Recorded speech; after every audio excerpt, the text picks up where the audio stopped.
My dearest friend in the world is a man named James. I try to describe how great he is, but it's honestly easier just to tell you the story.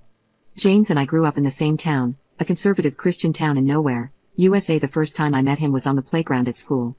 He saw me sitting alone under a tree and came over to ask me if I wanted to play with him and his friends. I said no, but he noticed I was reading a book about space. So he sat down next to me and asked me which planet I thought would be the coolest to visit. We ended up talking for the rest of recess about what we thought the other planets might be like, and when we went back to class he introduced me to his friends as his new friend. We were inseparable from that point on. It was one of those things where the entire town, our parents included, had us married off by age 8 or something. We didn't understand at the time, of course, but I would go on family trips with his family, stay over at his place and vice versa through most of elementary school. Get in trouble for talking during class every day, though not really because the teachers all loved him. We were best friends.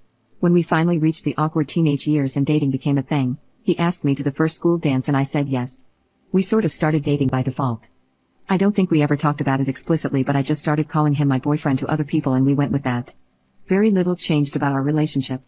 We still basically just did all the same stuff we used to do before, except our parents got stricter about the sleepovers and there was more hand-holding and cuddling.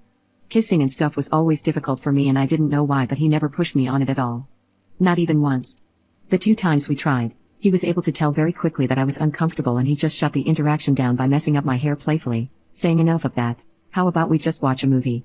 I just assumed one day I would get it. Well, I didn't. Sometime around 15 years old, I started to realize the problem. I wasn't physically attracted to men. This was a very trying time for me, given the kind of environment I grew up in. This was not acceptable. My parents were extremely religious and extremely anti-LGBT. After about 8 months of identity crisis over this, I decided to muster up the courage to tell James before anyone else. I didn't know what to expect. I was terrified. I went over to his house trembling. He had done what he always did, made my favorite snacks and got the controllers and my favorite game ready to go. He opened the door and gave me a hug and I came in. I was so scared. We sat down and he looked at me for a second before putting his hand on mine and asking me what was wrong. So, I tried to tell him. And I got halfway through the sentence, struggling to actually say I'm gay before he just interrupted me and said, "You're gay." Yes. I know. Is there anything else? Followed by that goofy smile I love so much. I just froze in place. I asked him if he was mad. He just laughed and told me he loved me the way I was, and this was the way I was. I just started crying and jumped into his arms. It felt like I cried for at least 10 minutes before he finally interrupted me in characteristic fashion, remarking, however, "I will be mad if you let the pizza rolls I made get cold. So how about we stop crying and start eating?" We stayed best friends after that. We never actually had a breakup talk, but we did start to date other people. We talked and hung out almost every day until we graduated and he went away to a big-name college. The night before he left, he came and picked me up and we drove around town and hit all our favorite spots.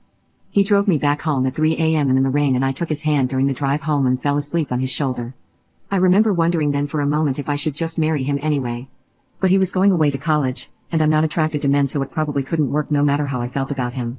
He promised to stay in touch, but I didn't know if that would happen. Well, it did. Obviously it wasn't like before, but he made sure to call me every week just to check up on me and see how things were going. I went to college close to home. We'd talk about how hard college was, whoever we were dating at the time and whatever drama was going on. During his junior year my parents found out that I was gay. They did not react well and I was basically kicked out of my home to save me. My parents are good people, so this didn't last. They have more than made it up to me since and worked hard to unlearn their bad programming, but that was an awful time. I did what I always do and called James. He talked to me for about an hour and then got his mom to drive up to get me so I could stay in his old room. Then he flew home the next day pretty much just to cheer me up and make sure I was alright. Vintage driving around in circles, singing like idiots, and 2 a.m. junk food runs did the trick. I later found out from my mom that he had also gone and confronted my parents, and stood up for me. He told them they should be ashamed of themselves, and if they were willing to lose their daughter over this, they were unfit parents and not the second family I thought you were. My parents worship him, so this was effective, and my mom still tells this story to this day. Once again I remember wondering at the time, will I ever know anyone else in my life who would do this for me? But he was heading off back to college and he was still a man. So I didn't do anything. Years went by.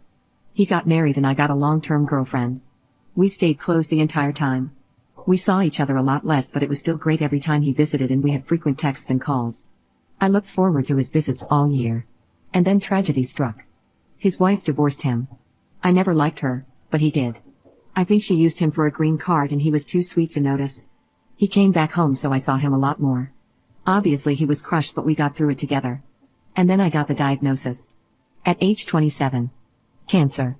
Decent chance of survival, but I had to start treatment right away. This experience changed me and my outlook on life more than anything else that's ever happened to me combined. At first, everyone was there for me. I was getting visitors daily, friends, family, everyone. But as the weeks turned into months, it all stopped. Most people, even my friends, started coming once a week, then once a month. Then many not at all. When things were looking bad around the 8-month mark, my girlfriend broke up with me claiming she loved me, but she couldn't handle watching this. Almost 2 years in now, and there's only 5 people who are still here. My mom, my dad, my sister, my BFF Amanda, and James. I almost can't talk about it without crying, but James is here every freaking day. Every day. For hours. He may have missed 20 days in almost 2 years due to work-related travel, and even then he calls me. He comes in and asks how his Amumu is doing and listens. He brings my favorite treats when I can have them, board games we like to play, and old video games on handheld so we can play. He sings to me and shows me pictures of places he's been that I'd like to go and talks about taking me once I'm better. He sits there and holds my hand in silence so I won't be alone until the doctors tell him it's time to go. Then he does it again the next day. I've never seen him cry or show any sadness. If I even casually say something like if I get better, he'll immediately interject, when you get better. He just won't give up on me. The only other person who is there like this is Mom. Even my dad, sister, and Amanda, who have also shown up in big ways, are not this consistent. My mom is the #1 all-time James fangirl. She has been attempting to get me to marry him since I was 7 years old. A long time ago she stopped that. But about 3 months ago, she made probably her first comment of that kind in around 7 years. She told me to pay attention to the people who are still here now. They're the people who always will be. They're the people who love you and not just what you can do for them. Amanda and my sister also make a lot of comments about James. Both like him. Amanda told me a few visits ago that she thinks I love him, and one reason none of my other relationships have worked out is that the other person can always tell they're number 2 everywhere but the bedroom. Then about a month ago, Mom was a little more direct. After James left one evening, she told me, "Baby, in all my years on this earth, I've never seen anyone love anybody like that boy loves you. I know you don't like it when I talk about this, but trust me, if you let him go again you're gonna regret it forever." I don't know what has changed, but this time when she said that, I just knew she was right. Every relationship I've ever been in has had some problem or thing that has to be worked on. The only thing missing here is that I don't feel a strong urge to rip his clothes off. But even there it's different. In general I find the idea of being with a man disgusting, but I don't find it disgusting with him. I like being touched by him and being close to him. He's so gentle. Lately I even find myself fixating on his lips and daydreaming about kissing him. I think overall, of the people I've known in my life, I would be happier with him than with anyone else, and it isn't close. Now the big problem is the cancer. Honestly, I'm not really on the fence about this anymore. If I survive, I want to be with him. I am getting better and the doctors are hopeful. But I am not sure if I should tell him now, or not. I want to tell him so bad. I want him to know how much I love him. Lovers have come and gone for both of us. But every time I close my eyes and think about times I've felt truly loved, understood and accepted, it's always his smiling face I see. When I think about times I felt warm and safe, it's his arms I feel wrapping around me like a warm blanket just my size, his voice I hear saying "Don't worry Amumu, it'll be alright," or cracking some silly joke. I want him to know that I want him with me, by my side forever. There's nowhere I'd rather be than wherever he is, doing absolutely anything.